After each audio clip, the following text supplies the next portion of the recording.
जब का अपना अपना कार्य होता है कि आप अपने कार्य क्षेत्र में जाकर के जनता की समस्या को समझिए और ऊपर तक सदन तक पहुंचाइए। इन्होंने हम लोग कहते कहते रह गया माननीय विधायक सुवर्णा सिंह जी को कि हम लोग की जो मूलभूत आवश्यकता है जो निहायत जरूरी है, इन्होंने उसमें से एक भी वर्क नहीं किया।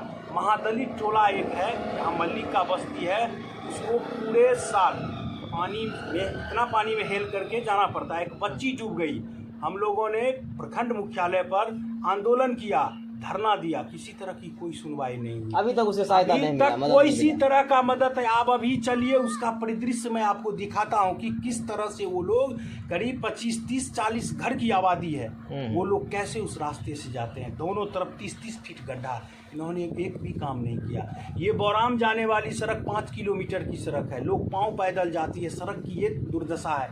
खेती प्याज से लोग तरफ जाता है। एक ट्यूबवेल के लिए मैं जा करके उनके दरवाजा पर एक ट्यूबवेल के लिए अनुशंसा किया, ट्यूबवेल का व्यवस्था नहीं हुआ। आप पूछिएगा उनसे कि गोरा मानसिंह से बोराम जाने वाली सड़क के लिए आपको किन्हीं लोगों ने कहा था एक ट्यूबवेल की व्यवस्था। मैं निजी के लिए नहीं कह रहा था, क्योंकि 600 एकड़ ज़मीन की आबादी है, लोग पब्लिक जाता है, पानी के लिए तरस जाता है, खेत मजदूर किसान लोग खेत में काम करता है, उन्होंने नहीं देने का काम किया।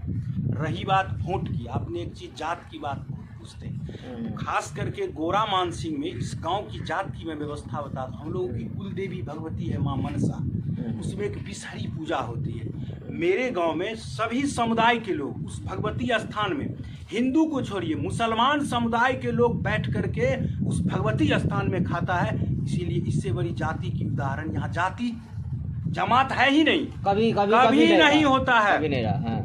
जाति जमात कभी नहीं होता। हम सब लोगों ने बैठ ये गांव जिसको भी वोट मत दिया है वो एक एक करके मत दिया है, एक मुष्ट दिया है, एक मुष्ट मत दिया है। आप एक भी वोट बिखराव नहीं हुआ है, चाहे कोई भी जाति का, वो किसी भी जाति का हो। हम लोग आपस में बैठ करके यहाँ जाति का भाव है। अच्छा बात बोल रहे हैं, कितना अच्छा संदेश दे रहे हैं कि एक भी वोट जो है बिखराव नहीं हुआ है, सभी लोग एक मत बना करके वोट गिराते हैं। तो सर इस बार जो है सो कौन बाजी मारेगा गोरा बोराम? इस बार तो अब जनता में इतना आक्रोश है, क्योंकि जो मान के चलिए थोड़ा सा जख्म आपको रहेगा तो प्राथमिक स्वास्थ्य केंद्र जाइएगा, लेकिन पूरा हाथ जब कट जाएगा तो अब IGMS जाना होगा कि एम्स जाना होगा, ये तो जानिए, तो पूरा हाथे काट ली है। थोड़ा जख्म रहता तो उस पर मलहम का गुंजाइश बन सकता था, लेकिन तो हाथ काट ली है। अब जनता मालिक है, लेकिन जनता अब मूड बना चुकी है, समय भी समाप्त हो चुका है। अब जनता यहाँ परिवर्तन चाहती है, परिवर्तन चाहती है, निश्चित। अच्छा, जो भी विधायक बने ये नहीं है